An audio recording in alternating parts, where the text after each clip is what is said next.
aujourd'hui. Dans Parlons-en, arrêtons-nous sur la date déjà historique qui est ce mardi 25 juin. Le coup d'envoi officiel du processus d'adhésion de l'Ukraine à l'Union européenne, la première pour un pays en guerre. Une étape symbolique et très forte, la réalisation d'un rêve, disait il y a quelques jours encore le président Zelensky. Est-ce à dire que l'Ukraine sera forcément un jour membre de l'Union ? Qu'est-ce que l'Ukraine a d'européen ? Quelles sont les réticences ? Quelles sont les résistances ? Comment la Russie voit ces négociations ? On en parle jusqu'à 10h45 avec Caroline de Camaret, chef du service Europe ici à France 24. Nous irons à Bruxelles retrouver Alix Le Bourdon, à Kiev avec Gulliver Krag. Nous serons aussi rejoints dans un instant par Pascal Joannin de la Fondation Robert Schuman. On a beaucoup de choses à se dire, c'est Parlons-en et c'est parti.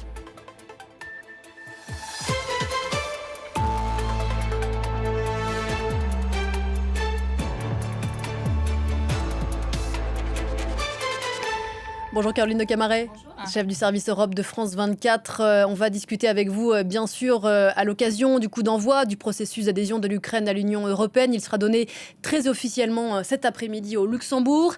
Avant de revenir avec vous et avec Pascal Joannin sur l'ensemble des enjeux, on va prendre la direction de Bruxelles tout de suite où vous vous trouvez, Alix Le Bourdon. Bonjour Alix. Expliquez-nous d'abord, Alix, comment on fait pour devenir membre de l'Union européenne ? Eh bien écoutez, c'est un parcours qui peut être long pour certains, 12 ans par exemple pour des pays comme la Bulgarie et la Roumanie, seulement 4 ans pour la Suède. En fait, tout cela dépend du degré de proximité du pays candidat vers des critères que l'on appelle les critères de Copenhague. Alors, il y a d'abord un critère politique. Est-ce que le pays possède des institutions assez stables pour garantir la démocratie ? Il y a ensuite un critère économique. Est-ce que l'économie de ce pays est assez forte pour faire face à la concurrence? Et puis il y a enfin un critère juridique. Est-ce que tout est mis en place pour que le droit européen puisse être transposé dans le droit national? C'est ce qu'on appelle l'acquis communautaire et ça couvre énormément de domaines, 35 chapitres en tout qui peuvent aller de la pêche à l'agriculture en passant par la libre circulation des personnes et ces chapitres vont être examinés un à un. Et puis il y a enfin un critère qui pour le coup ne dépend pas du pays candidat, c'est la capacité de l'Union européenne à accueillir un nouveau membre. Et dans le cas de l'Ukraine, bien sûr, c'est une question centrale. C'est un pays, vous le savez, de 40 millions d'habitants qui dispose d'un très important secteur agricole, mais qui demeure l'un des pays les plus pauvres du continent. Alors certaines capitales se demandent, en cas d'adhésion de l'Ukraine à l'Union européenne, si le pays ne pourrait pas revendiquer une grande partie des fonds de cohésion. Vous savez, ce sont ces fonds qui sont destinés au rattrapage des régions les plus pauvres de l'Union européenne. Cette candidature ukrainienne, Alix, a-t-elle des chances d'aboutir ? Eh bien écoutez, évidemment, par rapport à d'autres candidats, l'Ukraine est dans une situation unique. C'est un pays en guerre et partiellement occupé, mais cette question du territoire ne va pas se poser avant plusieurs années puisqu'il va falloir d'abord avancer sur les nombreux chapitres de négociation. En revanche, il reste la question de la réticence de certains pays membres de l'Union européenne. On sait bien sûr que depuis le début, la Hongrie, proche de Vladimir Poutine, bloque un certain nombre de décisions dans ce dossier. En décembre dernier, pour obtenir un feu vert au niveau des chefs d'État et de gouvernement, Viktor Orban, le Premier ministre hongrois, avait dû quitter la salle du Conseil. Mais ces réticences hongroises ne devraient pas trop poser de problème dans les mois qui viennent, même si le pays s'apprête à prendre la présidence tournante de l'Union européenne le 1er juillet, puisqu'en fait, dans les prochains mois, il va falloir examiner tous les chapitres dont je vous ai parlé et les décisions à proprement parler au niveau des chefs d'État et des gouvernements ne se feront que dans plusieurs mois, donc après cette présidence tournante hongroise de l'Union européenne. Mais on peut se demander si d'autres pays européens ne vont pas devenir réticents à cette idée de l'adhésion de l'Ukraine à l'Union européenne. On sait par exemple que le nouveau gouvernement néerlandais mené par l'extrême droite est hostile à l'élargissement.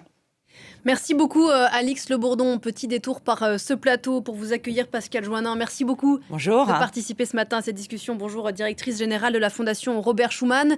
Avant de vous entendre Pascal Joannin, on va maintenant prendre la direction de Kiev pour discuter avec les premiers concernés. Bonjour Gulliver Krag, vous êtes notre correspondant en Ukraine. Est-ce que les Ukrainiens, Gulliver, est-ce que la société ukrainienne a envie de rejoindre l'Union européenne ? 84% selon les derniers sondages. C'est un chiffre qui ne cesse d'augmenter le nombre d'Ukrainiens qui sont favorables à l'adhésion à l'Union européenne. Je crois qu'il y a trois raisons principales. D'abord, il y a le côté symbolique. S'affranchir une fois pour toutes du giron rouge russe, ne plus être targué d'État pays ex-Union soviétique, mais être pays membre de l'Union européenne. Aboutir le processus qui a commencé en 2004, la première fois que les Ukrainiens sont descendus dans la rue pour réclamer un avenir européen pour leur pays. Puis à l'aspect économique. Bien sûr, les Ukrainiens voient comment des pays comme la Pologne ont bénéficié des fonds structurels, des fonds de soutien venant de Bruxelles et comment ça les a aidés à se développer économiquement. Il y a aussi la possibilité de travailler dans les pays d'Europe de l'Ouest plus riches et de ramener de l'argent vers l'Ukraine, comme ça a été le cas pour d'autres pays de l'Union européenne. Et puis, il y a l'aspect de ces réformes, de ces conditions qui sont imposées par l'Union européenne, qui peut être considérée comme une sorte de garantie de démocratie et faire aboutir les réformes, notamment anti-corruption. C'est quelque chose sur lequel les militants anti-corruption en Ukraine mettent beaucoup d'emphase. Récemment, ils ont commencé à donner des cours, en fait, les plus anciens, si vous voulez, dans la mouvance anti-corruption, aux plus nouveaux, les journalistes, les activistes, les membres d'ONG en région aussi. Et récemment, j'ai assisté à une de ces conférences où Vitaly Chabounin, qui est le chef de l'ONG Centre d'action contre la corruption, explique dans une conférence pourquoi ces négociations sont tellement importantes et représentent une opportunité tellement importante pour mettre la pression sur le gouvernement ukrainien pour mener à bien les réformes. On peut l'écouter. Sans la pression internationale, 80% des réformes anticorruption n'auraient jamais vu le jour. Aucune réforme anticorruption fondamentale n'a été faite du plein gré de nos dirigeants. Aucune. Mais quand ces réformes font partie des conditions de l'Union européenne et que le processus de négociation est en cours, ils ne peuvent pas l'esquiver. Comment un dirigeant politique va expliquer pourquoi il ne réforme pas, disons, le comité d'enquête ? Parce qu'Oleg Tatarov, au bureau du président, veut continuer à voler, vous tuez notre avenir européen dans un pays en guerre ? Vous êtes fous ou quoi ? Alors la demande de la société pour les réformes, celle que nous souhaitons, si on arrive à les ajouter à la liste des conditions de l'Union européenne, alors leur adoption ne devient qu'une question de temps. Vous voyez, les conditions qui seront imposées au cours de ces négociations par l'Union européenne seront en partie le résultat du dialogue des dirigeants européens, des fonctionnaires européens avec la société civile ukrainienne qui dit quelles sont les réformes nécessaires et comment il faut les mettre en place de manière à ce qu'il n'y ait pas de trous, qu'il n'y ait pas de magouilles. En fait, c'est le travail d'organisation comme celle de Vitaly Chabounin quotidien. Quand il y a des réformes, il y a toujours de la résistance au Parlement. Il y a toujours des modifications que les parlementaires rajoutent pour diluer ces réformes et la société civile est très vigilante pour éliminer au maximum ces modifications. Et bien sûr, cela fait des ennemis pour des gens comme Vitaly Chabounin dans l'élite ukrainienne. Déjà, sa maison, il y a quelques années, a été brûlée. Récemment, il sera probablement visé par une inculpation d'avoir utilisé une voiture militaire à des fins privées. Peut-être qu'il a violé quelques aspects de la réglementation, mais cela est considéré comme une manière de mettre de la pression sur des gens comme lui pour essayer de les faire taire. Vous voyez qu'il y a toujours de la résistance aux réformes anticorruption en Ukraine et ces négociations avec l'Union européenne sont vraiment une manière de obliger la classe politique ukrainienne à suivre la bonne ligne et poursuivre ces réformes. Long est encore le chemin, on le comprend. Merci beaucoup Gulliver Krag, vous étiez en direct avec nous sous le soleil de Kiev ce matin. Pascale Joannin, rebonjour à vous, directrice de la Fondation Robert Schuman. Lors de sa visite à Kiev en avril 2022, quelques semaines après le début de l'invasion russe, Ursula von der Leyen, patronne de la Commission, avait eu ces mots: l'Ukraine fait partie de la famille européenne. Les Européens qui ont accordé à l'Ukraine le statut officiel de candidate, c'était en juin 2022, mais l'envie de l'Europe des Ukrainiens, elle remonte à bien plus loin. Le premier partenariat que nous avons signé, c'était en 1994. Donc, on se rappelle, 89, la chute du mur, 91, la dislocation de l'URSS. 94, premier partenariat, on appelait ça partenariat de coopération, APC à l'époque. C'était en effet, ce pays est notre voisin géographiquement, il est en Europe. Géographique aussi, et il a une volonté de se rapprocher, depuis la fin de l'URSS, plutôt du modèle occidental que du modèle russe oriental. Et ça n'a pas cessé. Alors, il y a eu des soubresauts.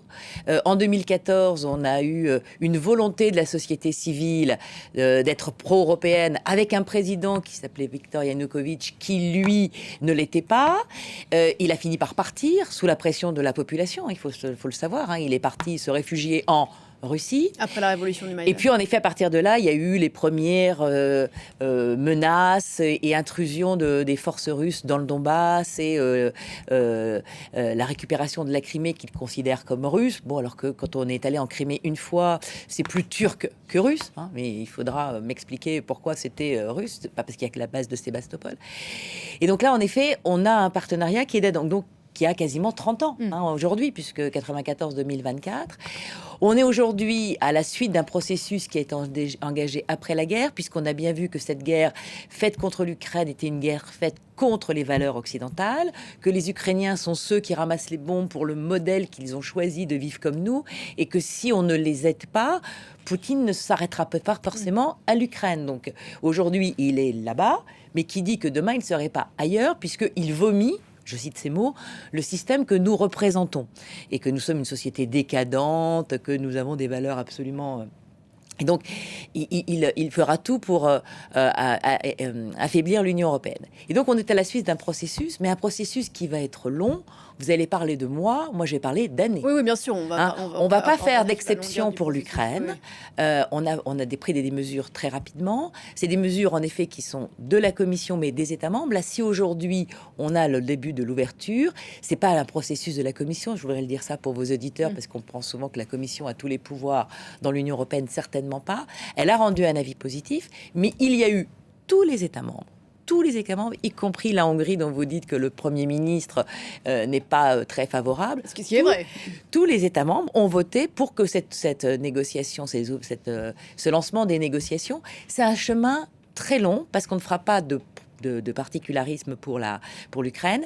Ils ont à respecter un certain nombre de critères, 35 chapitres. Il y en a qui sont faciles, il y en a qui sont plus difficiles. On va les détailler dans un Et ils sont en guerre, donc ça rend certains critères dont a parlé votre correspondante un peu difficiles à respecter en ce moment. Mais on va les accompagner, et encore faut-il que eux, de leur côté, le souhaitent. S'il y a en effet des transitions démocratiques ou un nouveau président un jour ou une nouvelle majorité à l'Assemblée, que ce pays poursuive l'envie d'Europe jusqu'au bout. Qu'est-ce que l'Ukraine, Caroline de Camaret, chef du service Europe ici à France 24, qu'est-ce que l'Ukraine a d'européen aujourd'hui? Est-ce que cette adhésion a du sens? Alors, déjà, géographiquement, évidemment, l'Ukraine est européenne. En ça a du sens. Et en effet, Pascal Joannin le rappelait, ils se sont battus sous les drapeaux européens depuis Maïdan, depuis 2014. Auparavant, effectivement, on leur avait offert une perspective d'ailleurs européenne. Dans les années 2000, on a lancé ce partenariat oriental qui était d'ailleurs un petit peu maladroit, parce qu'en effet, on n'avait pas forcément mis Moscou dans la boucle, qui l'a assez mal pris, il faut bien dire. Il y a eu d'ailleurs la guerre en Géorgie et des territoires occupés, etc., en Géorgie. Mais aujourd'hui, on offre l'adhésion à l'Ukraine comme une perspective à long terme pour un peuple dont on considère que finalement il se bat actuellement pour nos libertés. C'est-à-dire qu'en vrai, nous on est moins sensibles peut-être en France à ce type d'inquiétude ou de discours, mais clairement dans les pays baltes qui sont d'ex-républiques soviétiques, qui étaient donc en même temps annexées par la Russie, on a la conviction et même en Pologne et dans plein de pays de l'Est, que ça n'est qu'une première étape pour Vladimir Poutine, que ce Vladimir Poutine et son système, son régime sont capables d'aller plus loin et d'envahir, si l'Ukraine cédait, c'est une digue, si la digue ukrainienne cédait, d'envahir ce qui lui plaît finalement et de jouer à ce jeu de la guerre à haute intensité dans l'Union européenne, ce qui est évidemment ce que personne ne souhaite dans le fond. Donc on considère que finalement ils sont européens au sens où ce sont eux qui géostratégiquement sont en train de nous défendre. Voilà. C'est un peu dans ce sens-là qu'on leur offre cette perspective européenne. Après, c'est vrai qu'ils ont eu une candidature express et il faut le reconnaître. C'est-à-dire que pour d'autres pays, ça a été, notamment les pays des Balkans occidentaux qui le répètent en ce moment, ça a été beaucoup plus long d'obtenir la candidature, l'ouverture des négociations. Beaucoup de pays n'y sont pas du tout. Il y en a très peu finalement qui sont à ce stade. Alors, il faut savoir qu'on a réussi surtout à faire ce cadre légal de négociation. C'est très très difficile en un temps express avant quand même, c'est-à-dire dès ce mardi, avant quand même, parce qu'on avait un petit peu peur, la présidence tournante de la Hongrie. On va y revenir tout à l'heure, bien sûr, et ce n'est pas un petit sujet, d'ailleurs pas que pour le sujet ukrainien. D'un point de vue technique, Gulliver Krag le rappelait à l'instant, il faut répondre à des critères très précis pour être éligible à l'adhésion à l'Union européenne. L'Ukraine, on va en voir quelques-uns à l'antenne, il y a un critère politique, un critère économique, il y a un acquis communautaire, mais en réalité, il y a toute une myriade à l'intérieur de ces grandes familles de critères. L'Ukraine a beaucoup changé en 10 ans, depuis la révolution du Maïdan et à l'époque dirigée par un gouvernement pro-russe. Est-ce que les efforts à fournir aujourd'hui pour coller aux critères européens sont franchissables ? Oui, mais ça va être long parce que alors les critères politiques et les critères économiques, j'y reviendrai pas parce que c'est des critères généraux de garantie des droits de l'homme, garantie des droits de l'homme, la démocratie, de marché, les libres élections, l'économie de marché, etc. Le plus long dans ce processus qui s'ouvre, c'est le respect de l'acquis communautaire. Alors expliquez-nous ce qu'est l'acquis communautaire. Alors l'acquis communautaire, l'Union européenne s'est créée, Robert Schuman en 1950, donc vous voyez, il y a 74 ans, et donc nous avons au fur et à mesure des années empilé un certain nombre de législations dans beaucoup de domaines. Et donc, le candidat qui frappe à la porte, il faut qu'il arrive, c'est pas zéro, c'est pas, il y a rien. On a créé les choses, il y avait zéro, nous, quand la France a adhéré à l'Union européenne, puisqu'elle l'a créé. Mais maintenant, il faut en effet se mettre au niveau de la législation européenne. Et c'est ça qui va être le plus long, parce qu'il va falloir transposer dans le droit national ukrainien toute la législation européenne dans tous les domaines où elle est aujourd'hui présente. Est-ce que vous pouvez nous donner un exemple très concret d'un domaine où le droit européen s'impose au droit national qui concerne le quotidien ? On va prendre un sujet qui fâche, l'agriculture. Il y a une politique agricole commune qui existe depuis 1963, je le rappelle. On en est à la 7e version de la politique agricole commune, parce qu'elle a beaucoup évolué. Elle évoluera encore sans doute dans les années qui viennent, et peut-être elle évoluera encore avant que l'Ukraine arrive. Je voudrais bien quand même qu'on rappelle aujourd'hui que l'Ukraine n'adhère pas aujourd'hui à l'Union européenne. On parle d'un processus qui va durer On parle des de années, l'ouverture des décennies. négociations d'adhésion qui prennent en moyenne 10 à 12 ans. C'est à peu près le critère, on l'a vu pour l'élargissement de 2004 ou l'élargissement de 2013. Et c'est pas parce qu'on est candidat qu'on entre forcément dans l'Union. La Turquie est candidate depuis 87, je crois. Voilà. Et donc, on a en effet et donc cet acquis communautaire, mais il est aussi également sur tout ce qui est les services numériques, par exemple. On vient d'adopter le DMA, le DSA, donc tout ce qui serait numérique, etc. Donc, tous les sujets qui sont, depuis l'origine, la libre concurrence, le respect en effet d'un certain nombre de règles commerciales. D'ailleurs, on a commencé à baisser les barrières commerciales avec l'Ukraine. Voilà. À baisser les droits de douane. Mais voilà. Et on va commencer par les sujets les plus difficiles. Et un des sujets les plus difficiles, votre correspondant l'a dit, c'est la lutte contre la corruption. Alors, je voudrais qu'on y revienne dans un instant, parce que justement, on a un document à vous montrer à ce sujet. Mais sur l'agriculture, c'est pas un petit sujet, effectivement, vous le disiez. L'Ukraine, c'est 40 millions d'habitants, un secteur agricole ultra puissant. Oui, ça c'est une des grosses inquiétudes qui a été d'ailleurs réveillée dans la campagne des élections européennes Oui, on a vu les agriculteurs polonais très inquiets. À savoir, d'abord parce qu'il y a eu des blocus des agriculteurs polonais, puisque, comme je le disais, l'Union européenne, pour favoriser cette agriculture qui n'avait pas plus de débouchés à travers la mer Noire, a baissé les droits de douane, en particulier sur les céréales, mais aussi sur un certain nombre de biens. Mais elle doit compenser ses propres agriculteurs parce que ça s'est retrouvé bloqué. Un certain nombre de ces produits se sont retrouvés bloqués sur les marchés locaux, donc justement polonais, à l'est de l'Europe, en Allemagne, etc. Et ils ont fait du dumping. En fait, ils ont été à très bas prix et ça a posé évidemment problème. Et donc ça a donné cette réflexion. Attention, la PAC, ça reste 40%. C'est une politique complètement commune. La politique agricole commune, c'est une politique complètement commune, la politique agricole. C'est 40% du budget de l'Union européenne. Donc c'est véritablement une politique très stratégique.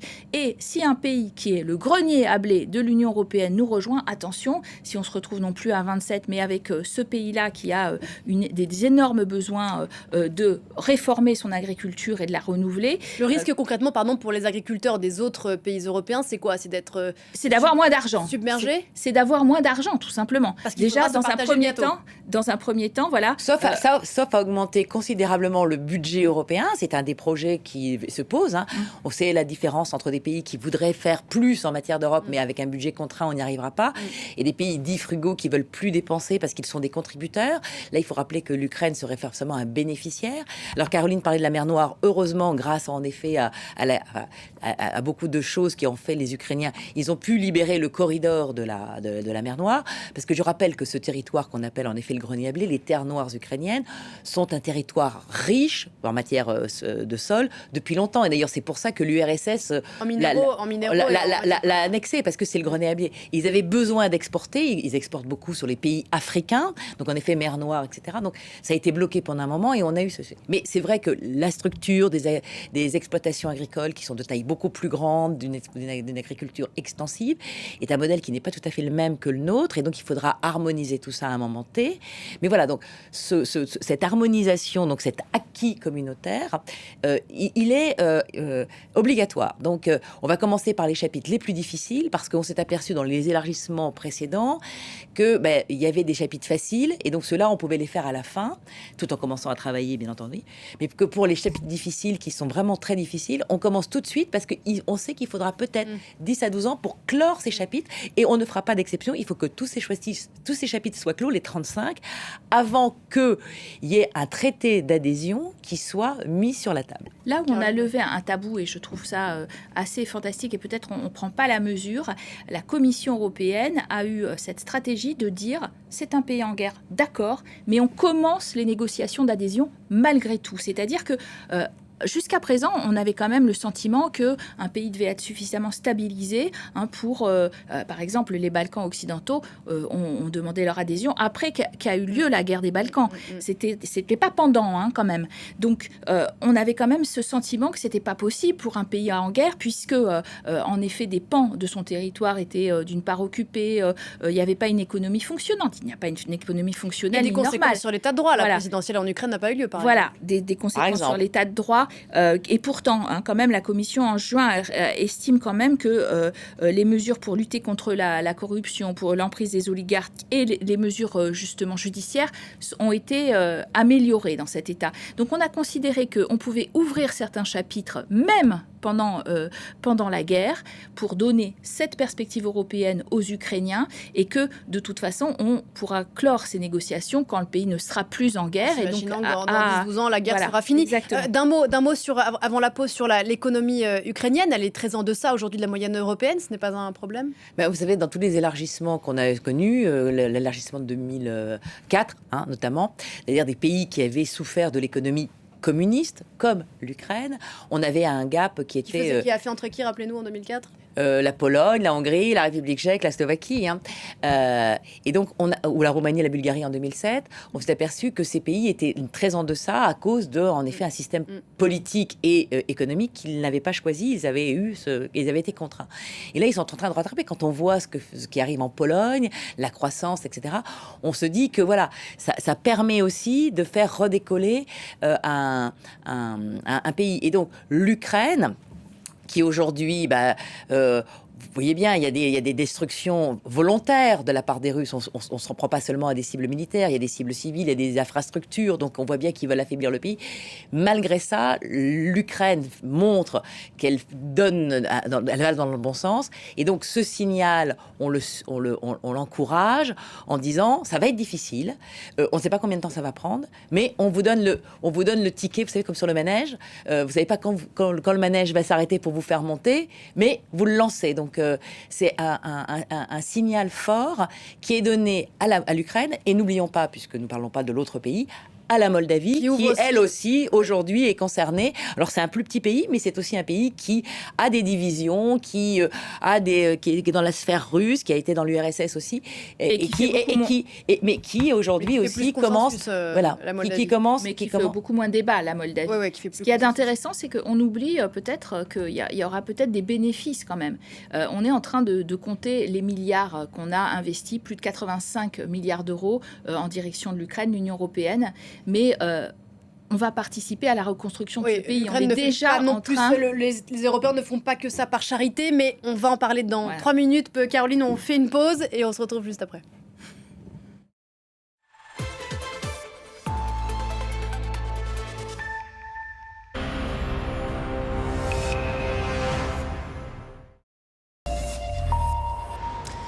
« 10h30 dans Parlons-en » autour de cette question aujourd'hui. L'Ukraine fera-t-elle partie un jour de l'Union européenne ? Les discussions quant à son adhésion ouvrent officiellement cet après-midi à Luxembourg et on en parle avec vous, Pascale Joannin. Rebonjour. Bonjour. Directrice générale de la Fondation Robert Schuman, et avec vous, Caroline de Camaret, chef du service Europe de France 24. Juste avant la pause, on se posait cette question évidemment importante. On a évoqué le désir des Ukrainiens de rejoindre l'Union européenne pour des raisons qu'on a évoquées. Quel intérêt aujourd'hui représente pour les Européens, peut-être Caroline en 2 mots, l'arrivée de l'Ukraine? Alors, déjà, reposons les bases. Au-delà des questions de défense. L'Union européenne, c'est le premier contributeur, si on compte tout, pas que le militaire, mais 85 milliards d'euros, effectivement, déjà versés à l'Ukraine. Et évidemment, il y a le pan militaire. Et là, c'est vrai qu'on a donné beaucoup d'argent pour la facilité pour la paix, pour qu'ils se battent. Mais le problème, c'est que pour l'instant, on achète 80% du matériel aux Américains. Donc, ça ne nous rapporte pas. Or, ça pourrait nous rapporter. On peut imaginer qu'en effet, dans une démarche de plus d'indépendance, de souveraineté, donc en matière de défense, que souhaitent un certain nombre de chefs d'État, eh bien, on puisse mettre en branle notre industrie de l'armement au profit de l'Ukraine et que donc ça nous rapporte plus d'emplois et effectivement plus de commandes. Voilà, parce que c'est un enjeu fort, ça. Mais dans un deuxième temps, il y a bien sûr la question de la reconstruction de l'Ukraine qui a déjà commencé. Il y a aussi beaucoup de budget et l'Union européenne est très donateur en matière civile.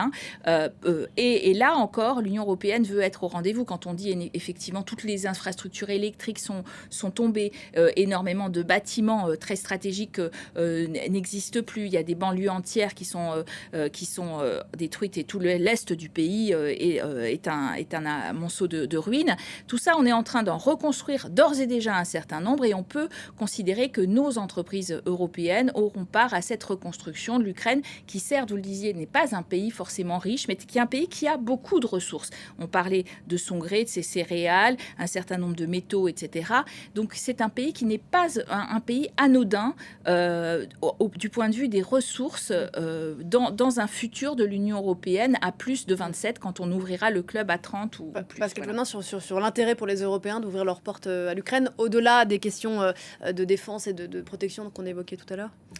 Alors, il y a des intérêts économiques, Caroline l'a dit, on a des entreprises qui sont déjà parties à la reconstruction. Le chiffrage est énorme, on arrive à 400 milliards selon... Mais ça aurait été le cas même si on n'avait pas ouvert l'adhésion. Oui, mais non, c'est le cas parce qu'il y a eu une guerre et qu'il y a besoin de reconstruction. Mais derrière, à partir du moment où vous lancez, il y a déjà des partenariats, il y a déjà des choses qui existent. On part pas de rien, on a déjà des liens. Donc on va les améliorer, on va les creuser. Et il y a une grande partie, pour pas dire la plupart des choses, vont aller aux Européens. Alors, ça sera pas forcément des Français, ça peut être aussi des Allemands, des Italiens, des autres. Mais on est tellement proches que de toute façon, comme il y a, on va dire, un une séparation ferme avec le monde russe, voilà, on a un avantage compétitif. Et puis, c'est un pays qui, comme l'a rappelé Caroline, a des atouts. Alors même s'il est en guerre aujourd'hui, imaginons qu'en effet, il n'y ait plus la guerre dans ce pays. C'est un pays qui a des moyens économiques important pour ne pas être un boulet qu'on traînera pendant longtemps. Alors là, il va falloir faire un effort parce qu'il y a eu la guerre, mais après, ils ont montré dans le passé ils ont été conquis par plein de gens qui sont passés dans un sens ou un autre parce qu'il y avait un intérêt stratégique à être en Ukraine. Donc si l'Ukraine est en Europe, on aura cet intérêt stratégique à l'intérieur. Oui, et puis on en revient quand même au rêve des pères fondateurs de l'Europe qui était de créer un continent de paix. On n'oublie pas bien sûr que l'Europe s'est créée sur les cendres de la Seconde Guerre mondiale et en incorporant l'Ukraine d'une certaine façon, on avance aussi, on renoue avec ce lien initial. Alors c'est tout à fait ça, c'est-à-dire qu'en fait on est revenu de l'idée que l'élargissement on le faisait pour des raisons effectivement. Alors déjà à la chute du mur, on a dit on va pouvoir faire la réunion avec cet est de l'Europe qu'on a un peu abandonné à des régimes soviétiques. Donc ça c'était effectivement une vision un peu plus géostratégique que véritablement d'intérêt économique. Ils étaient nettement plus pauvres. Mais il y avait quand même cette idée que c'était un continent fabriqué par la prospérité, finalement, de la cohésion et de la bonne entente et l'absence de guerre. Là, c'est littéral avec l'Ukraine. On rappelle que finalement, on fait cet élargissement et on a beaucoup changé. D'ailleurs, on a beaucoup bougé sur les bases, y compris un Emmanuel Macron, y compris, vous savez que Jacques Chirac disait qu'il y avait une fatigue de l'élargissement. Maintenant, on n'est plus fatigué de l'élargissement. Et pourquoi on n'est plus fatigué ? Parce qu'on se rend compte que c'est un moyen, effectivement, littéral d'empêcher les guerres. C'est un moyen littéral de se défendre géostratégiquement et que si cette Moldavie qui a une province, la Transnistrie par exemple, qui est effectivement avec des forces pro-russes, elle risque d'être aussi mise en difficulté ou mise sous tension par Vladimir Poutine. Il faut qu'on la fasse rentrer dans le club, que la Géorgie, pareil, a 2 régions séparatistes, etc. Il faut qu'on la rapproche du club. Il faut qu'on rapproche du club tout ce secteur-là qui va faire zone tampon par rapport à une Russie dont on voit bien qu'elle a des velléités expansionnistes très très fortes. Oui, si les Géorgiens rêvent d'Europe effectivement et le disent dans la rue, c'est aussi parce qu'elle fait rêver, elle continue à faire rêver. Je voudrais qu'on revienne sur l'un des gros enjeux pour l'Ukraine, mais il est lié à ces questions-là, l'emprise des oligarques sur la société et l'économie ukrainienne, la question de la corruption, Gulliver l'évoquait tout à l'heure, et à ce propos, on va regarder un extrait d'un grand format que Gulliver a signé, consacré à ceux précisément qui essaie de faire sortir l'Ukraine de ce cercle, de ce cycle de la corruption. Il a été tourné il y a quelques mois, mais il y a encore d'actualité. On se retrouve juste après. Dans la région de Kiev, un immeuble touché au tout début de la guerre est enfin démoli.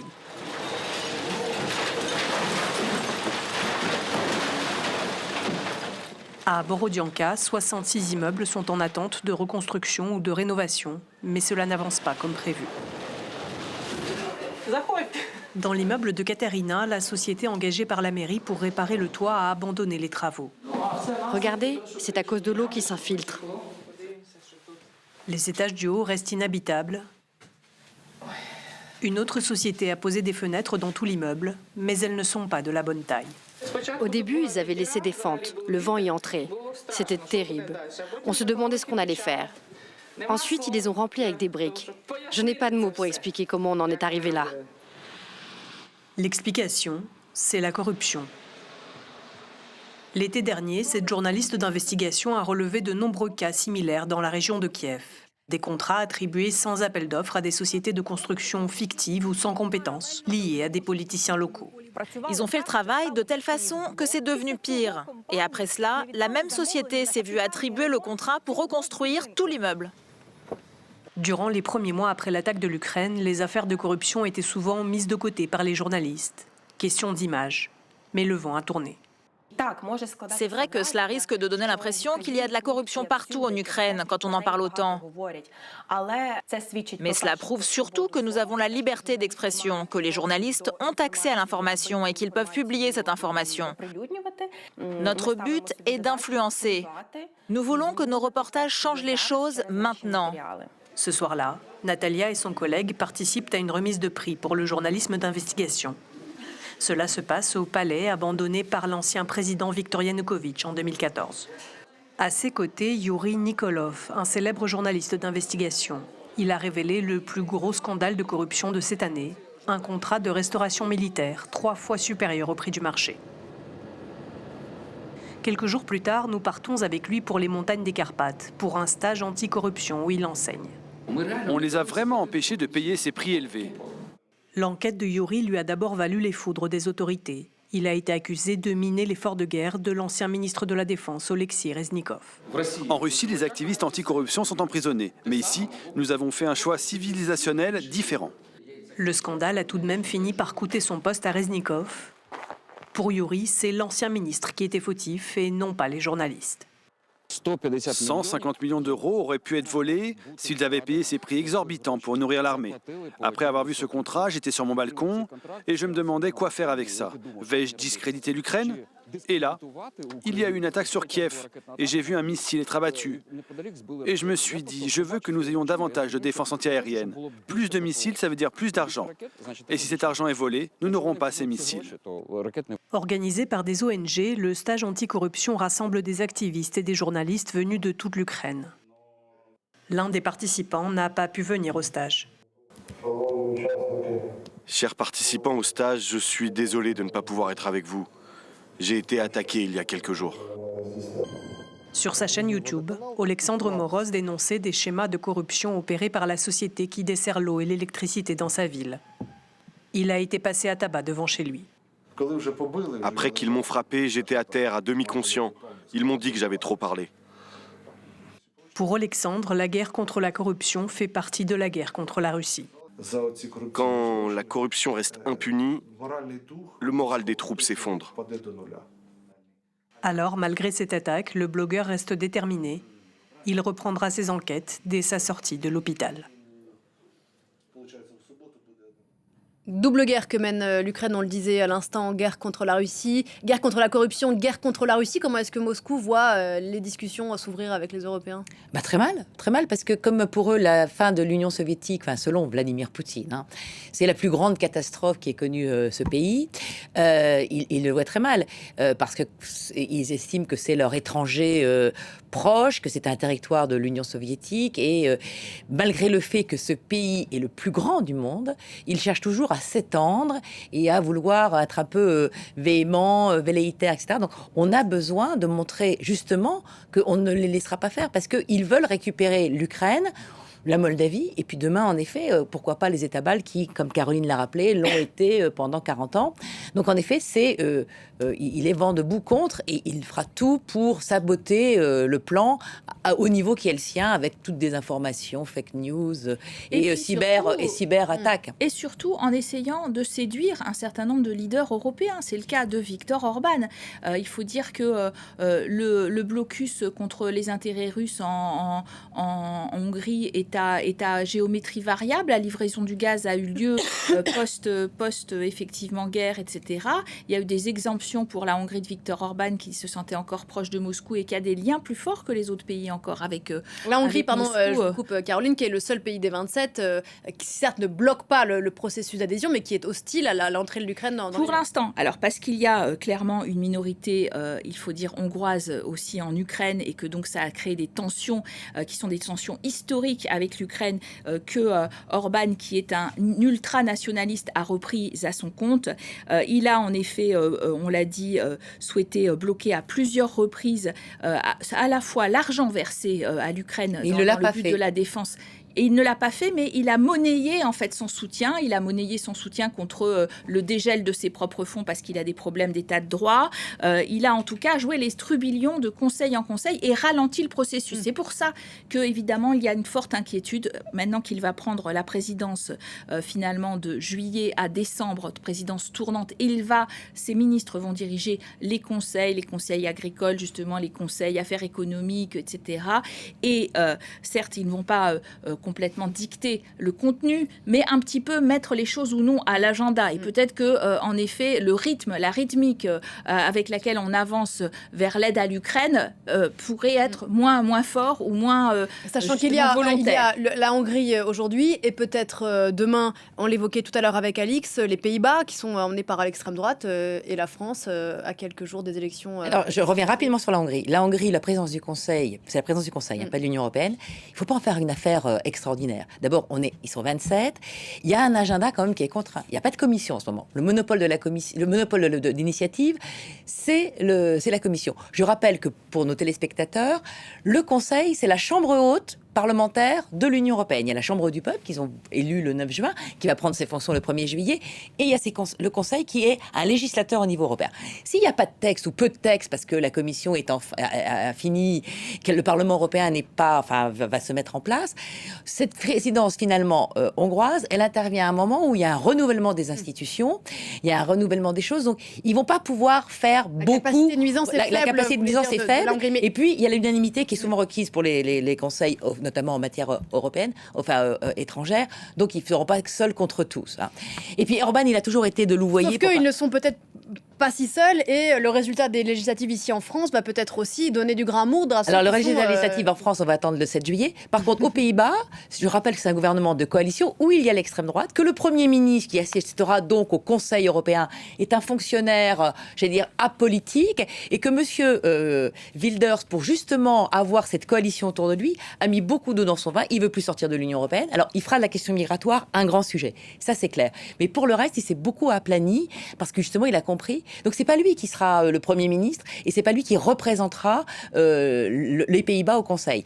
Il y a plus d'inquiétude à avoir de Robert Fico, le Slovaque, alors quand il sera rétabli, lui, venant de la gauche, parce que on dit l'extrême droite, mais de la gauche populiste, et donc il a une été gauche viré de la populiste gauche. est aussi pas très enclin à soutenir l'Ukraine. Mais pour l'instant, ils sont minoritaires. Et Giorgia Meloni, qu'on pourrait classer aussi dans les gouvernements populistes, elle est à fond pour l'Ukraine. D'ailleurs, c'est pour ça qu'elle n'a pas fait alliance avec le Rassemblement national et qu'elle va vraisemblablement alliance avec Viktor Orban demain. La temporalité n'est pas la même, Caroline, je suis désolée, mais il est 10h45, nous devons absolument passer au clip de campagne pour les élections législatives qui, même s'il faut attendre le 7 juillet, auront peut-être un impact demain sur ces négociations. Merci infiniment à toutes les deux d'avoir participé à cette discussion. On se retrouve pour le journal de 11h, à tout de suite.